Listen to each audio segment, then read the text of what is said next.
Hey furniture friends, it's time to do a complete makeover of this cute little vintage table. I was asked by one of my Instagram followers to make it over, and these were some pictures and the bedspread from her room for inspiration.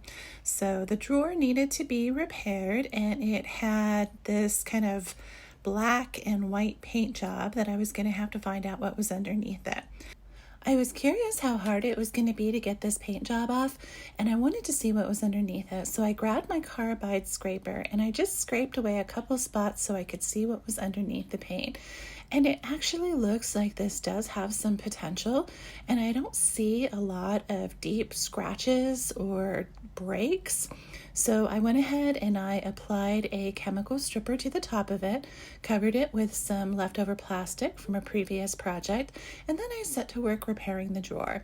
This was pretty easy. I just cleaned it, gently sanded down the edges, and then applied some tight bond wood glue. I made sure to use plenty of glue to hold it in place, and then once I got it back put together, I grabbed a wood clamp to hold it in nice and tight and let it dry for about 24 hours to ensure that this will not fall apart anytime in the near future. The paint stripper had been in place for about 15-20 minutes now, so I just wanted to check it, and sure enough, it was starting to come off. So I went ahead and used a plastic scraper, and then I went and grabbed my painter's tool, which is a metal scraper, to go ahead and scrape some of that off. The black and white was really thick, and it wasn't going to come off easy, but the good news is that it was going to come off. My dear friend Norma, who hired me to refinish this, she said this used to belong to her grandmother, and I think one of her daughters at some point had refinished it using this black and white technique. And I'm sure it was really cute when it was first completed, but now it's time for a change. Once I got off the part that came off pretty easily, I once again got my handy carbide scraper and scraped, and now I'm going in with acetone and a little wire brush. This really makes sure that I get all of the old paint out of any of the wood grain, so I'll have a nice clean slate to work with and determine what my next steps are going to be. Once I cleaned it with the acetone and that dried, then I came in with my hand sander and my orbital sander. Now this is a solid, it's not a solid piece of wood, but it is solid wood. It's not veneer or laminate or anything like that. So I was able to go ahead and sand off the top layer to remove the last bits of paint, and then gave it another really good cleaning with acetone. I'm also going to use my orbital sander on the body of the piece anywhere I have a flat surface, and that'll help me get this white paint off a little bit faster. This project, really the hardest part is going to be removing the old paint. The second hardest part is going to be coming up with the design. Norma just said, please take it, do your thing. I've loved everything that you've done, and I want you to surprise me. So while it's a lot of fun to have total creative control, it is a little bit nerve-wracking and it's making me a little bit nervous. I did check in with her at one point, and she mentioned that she likes natural wood, forest green, black, so that gave me a little bit of direction. And of course I have the photos that I took from her house. I'm going to go ahead and remove the bottom shelf so it'll make it easier to work with. Then continue cleaning these spindles. I'm using a piece of 120 grit sandpaper on a little sanding pad here that's flexible so I can wrap it around the wooden legs. When I wasn't making much progress with that, I did find that my carbide scraper was a little bit more effective at getting some of the paint off where it was a little bit more stubborn. I do think I'm probably going to end up painting the legs, so it's not absolutely necessary to take them down to bare wood, but the closer I can get to bare wood, the better finish I'm going to have. One corner of the drawer was missing a little chunk, so I'm using some Quickwood here. Quickwood, you've seen me use this before if you watch some of my videos. It's a two-part epoxy product that you have to blend together to activate it so that it will harden. It is chemical, so I do recommend wearing gloves, and you just kind of want to get it to the consistency of chewing gum, and then you can put it in place. I like to try to push it down and shape it as closely as possible to the shape that I am trying to repair, because it is difficult to sand. Once it's dried thoroughly overnight, you can come in with a little sanding block and just smooth down the edges as much as possible, so that hopefully once I apply paint, you won't be able to see that a repair was made to this corner. The bottom shelf had a few cracks in it, so I am just using some quick wood and a putty knife to fill those in. Hopefully, once this is in place, I'll be able to go over it with some stain and you'll never know that they were there. And even if you can kind of see them, I think that's okay when it's a vintage piece of furniture that's this old. You don't expect it to be 100% perfect, but you do want it to be 100% functional. So that's why I spend a lot of time making sure that the drawer is going to open and close properly, that there's no wobbling to it, that nothing is loose, and that everything has been repaired to the best of my ability. And I'm an amateur at this, so the best of my ability is what I always try to do. Once everything was sanded down and cleaned, it was the moment of truth. I went to my local thrift store that sells Dixie Belle paint, and I picked out this green. Now, this is a much brighter color than I typically use, so it's kind of out of my comfort zone, but it just kind of spoke to me, and I think it's going to look really cute with kind of the cottage vibe that Norma has in her home and in her bedroom. So here we go. I sprayed my paintbrush with a little bit of water. This is chalk paint, so that's recommended. And now I'm going to apply the first layer. I love how pigmented chalk paint is. From the very beginning, when you put it on, you get really good coverage. It doesn't require as many coats as some other kinds of paint, and it dries to have a nice flat finish, which is the look that I'm going for on this piece. So far, so good. I like the color. As I said, it's a little bit out of my comfort zone and a little bit brighter, but I think it's really pretty, and I think it's going to work for what I'm trying to do. For the stain, I'm also using a Dixie Belle product. This is their water-based gel stain, and I'm applying it to the bottom of the bottom shelf first to see if I like the color, which I definitely do. So now I'm going to go ahead and go in and do the top. I much prefer water-based products over oil-based products. I've had some very challenging experiences with oil-based products.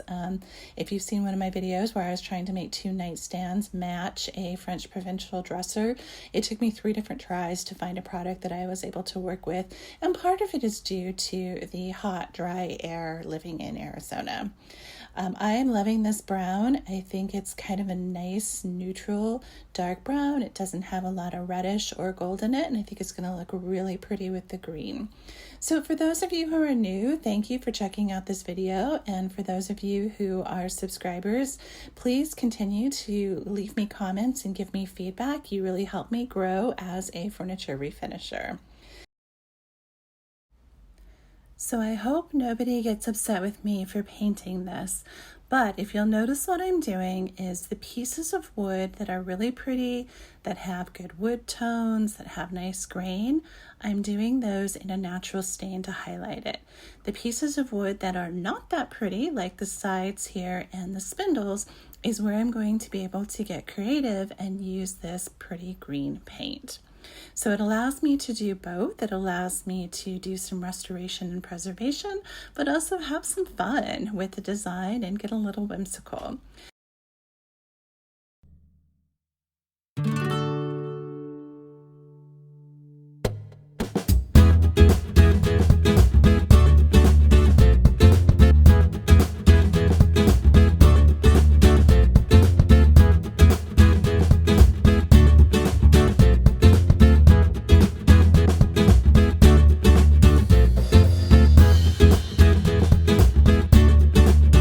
Decide if I was going to stain or paint the legs. So I went ahead and stained one of them just to see what it would look like, and then I experimented a little bit with putting paint at the top where the leg meets the wooden top, and putting stain to see which combination I liked, knowing I can always quickly go back in with a little bit of acetone and some paint remover to clean it up if I decide to go a different direction. I typically don't have a final design in mind when I start working on a piece like this. I like to just go where the piece directs me, paying attention to the curves, the shapes, and sometimes the history of the piece as I figure out what my final design is going to look like. Okay, now that I look at this, I don't really like the stained leg. I much prefer the green, and I prefer the solid green on the body versus having a little stain at the top. While I was painting it, I did notice that it had a little bit of a wobble, and one of the sides was just a tad loose. So I went ahead and flipped it upside down, grabbed my Titebond wood glue, and I'm filling in these seams, and then I'm going to clamp it nice and tight, let it dry overnight, and hopefully that will get rid of that wobble. When I'm done with the piece, I'll generally do a light sanding to the bottom of each of the legs and apply felt pads as well so that it won't damage the floor of the home where it's going. So you can see the little wobble there. I did decide to do the feet in the brown stain because there's a really nice kind of separation point where you've got the square part of the leg that holds up the bottom shelf and then the round foot. I think this is going to just be kind of something a little cute that'll add a little whimsy and make the eye kind of look down to take in the entire piece. It may also make the legs look a little bit longer, kind of like a nice pair of high-heeled shoes. This little table came with an extra challenge. Norma asked me if I could take this little basket and make it match. She uses this to keep, cords, whatnots, whatever you need besides your bed. So what I am going to do, first of all, I'm going to clean it really well, wipe it down with a degreaser and then go over it with water. And then I'm going to add that same color stain that I put on the top of the little table and on the shelf. I'm hoping that it's going to match close enough, even though it's a much cheaper piece of wood than what we have on the actual piece. And one thing I forgot to film, but you can see in the background here, the bottom shelf of the table, I went around the edge with green. So I've got the brown stain on the top and bottom of it, but then I've got that little green band around the edge of it. Just once again, I think it's fun, I think it's unexpected, and I hope that Norma loves it.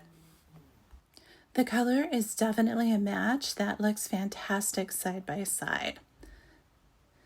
And I've decided to add just a touch of white to outline the drawer and just kind of make it pop from the front of the dresser. So what I'm doing is I'm using painter's tape to fill in a square on the drawer. And then once I've got that square in place, I'm just going to go around the outside of it with a nice bright white. It is another Dixie Belle paint product. It's part of their silk line. And as I said before, all of the products that I used will be in the description.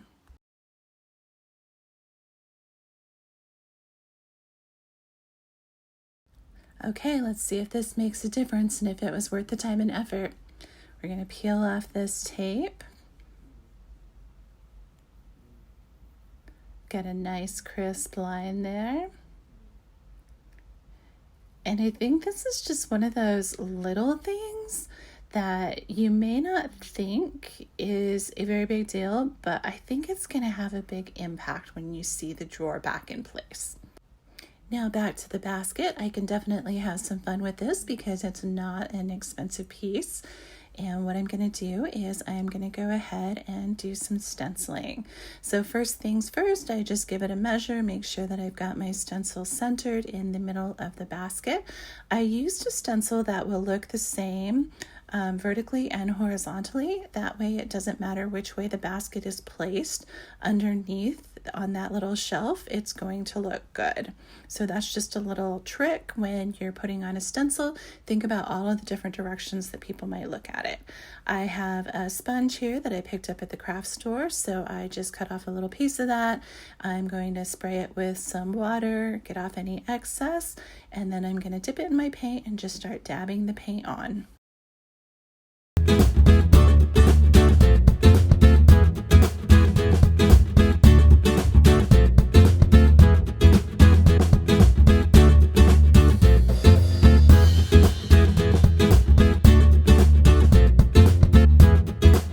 The stencil to see how we did. Looks good. There was no bleeding.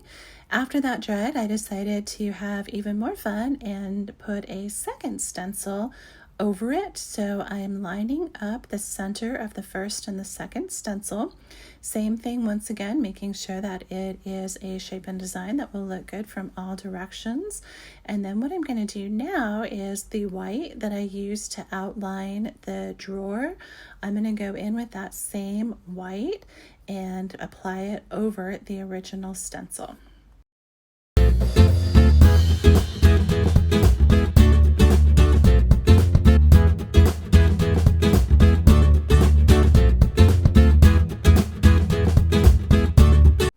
I decided not to do the entire stencil. I left off those corners, so I have this cute little design, and then I'm just picking up now some chalk markers that I have, and I'm just going to go in and just add some little dots, maybe some leaves, connecting the pieces, just to kind of pull it all together and make it look like one uniform image.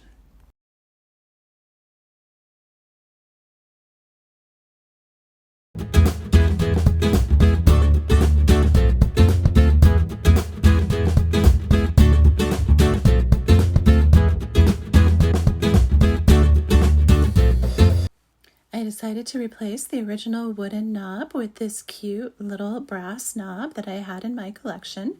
I think it goes really well with the new design and much prettier than what was there.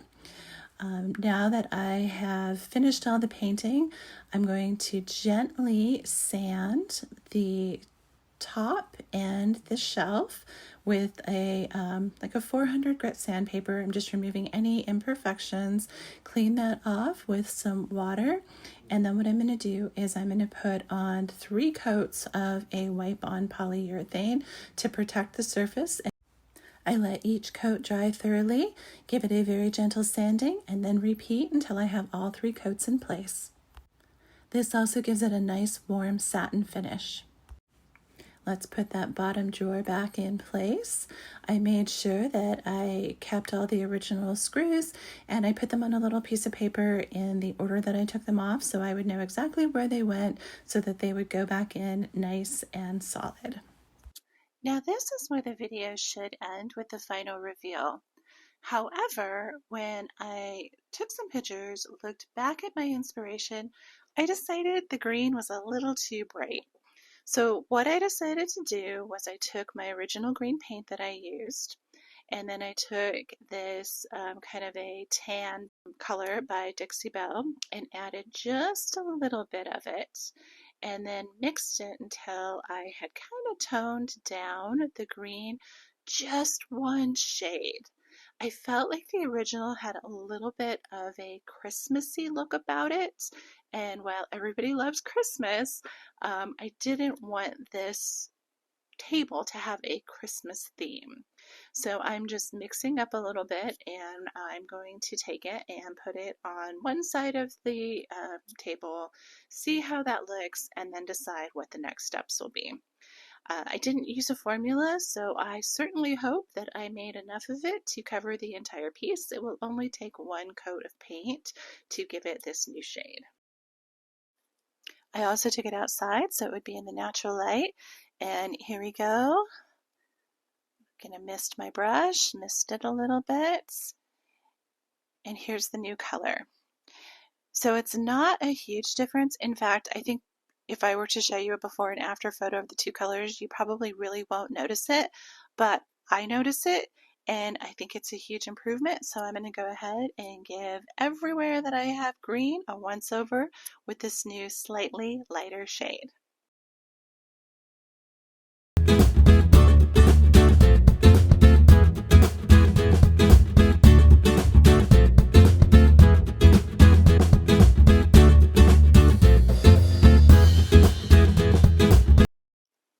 And luckily I had mixed just enough paint to finish the project. So now that that has dried, I'm going to go ahead and add this cute little liner to the drawer. And then I went ahead and painted the back side of the drawer white to match the trim that I had put on the front of it.